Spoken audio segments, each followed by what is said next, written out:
Hey, what's up guys? Matt Manduke here. I'm sitting on the beach of Union Lake, as you can see. I have for you a little bit of food for thought.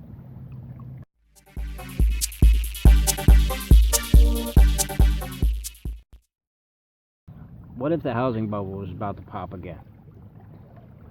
It's entirely possible that it is. Let's put it into perspective. Everybody's familiar with the housing bubble popping in 2008, right? If you're not familiar with how all that went down, somehow, I don't know how that's possible, but let's say that you're not familiar with that. You should probably pause this, go Google it, do some research, and then come back, and then you'll be up to par with where I'm at. Everybody else, I think everybody's pretty sure how that all went down and how the housing bubble popped, and how that actually wrecked our economy in the United States and across the world. Maybe not everybody, but if you're not, like I said, catch up. But what a lot of people don't know is the resolution to that problem was to pump a bunch of money into Wall Street, which was never really a good resolution anyway, and then let them continue about their business, which is only causing the same things to happen.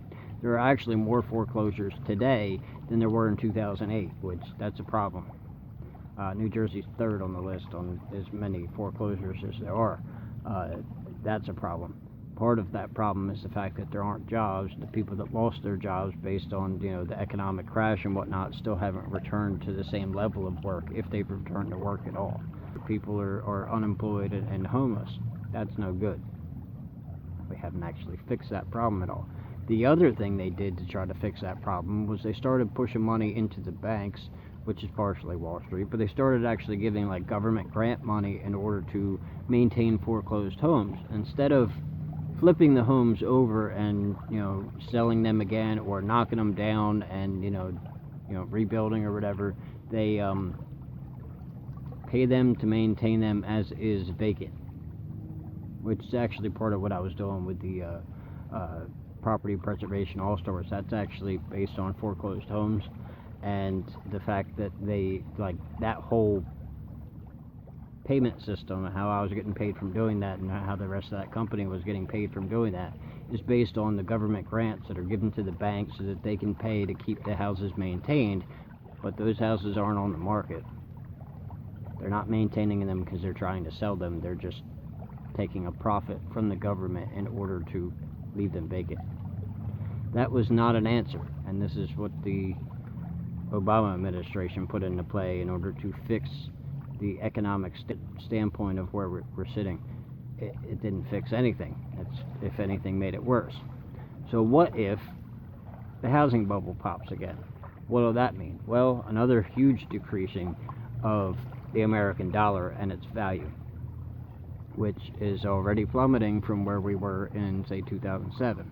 If we drop down by that much again, could actually crash the dollar. It will definitely mean that oil on a world scale will not be based on the American dollar. That will go out the window immediately.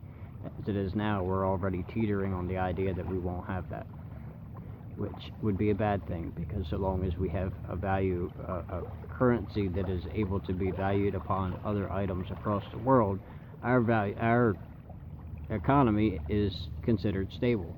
Our economy is not stable currently. Then, more loss of jobs, more bankruptcies, more problems, more poverty, more destruction of the infrastructure. Like the country will go further to shit. More riots, more problems. Thanks, Obama. But then, if we look at this even closer, there's another bubble that's been inflating, and it's been inflating for some time, and that's the college loan bubble. Because now you have situations where kids are actually taking out loans in order to go to school because that's the standard thing to do, but then they get out of school and they have to start paying for these loans, but they can't find a job because they don't have any experience, and there really isn't that many jobs. So you get out of school and you're looking for a job, you have to pay for your college loans. You can't, and bankruptcy doesn't resolve such things. So now you got a bunch of debt that is on the backs of our youth, our educated youth, but they're not that intelligent because they didn't find a way to get through school without incurring such debt. Now what happens if that bubble pops? Well, a lot of our youth is just going to find themselves with bankruptcies.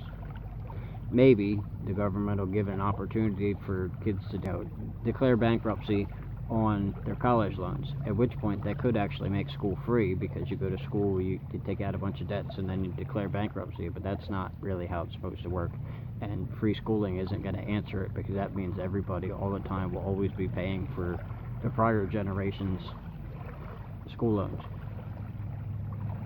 Ultimately, we just need to, quit making it a bubble and make it affordable to go to school. If it was affordable to go to school, it wouldn't matter that it wasn't free. Thanks for watching. We'll see you guys later.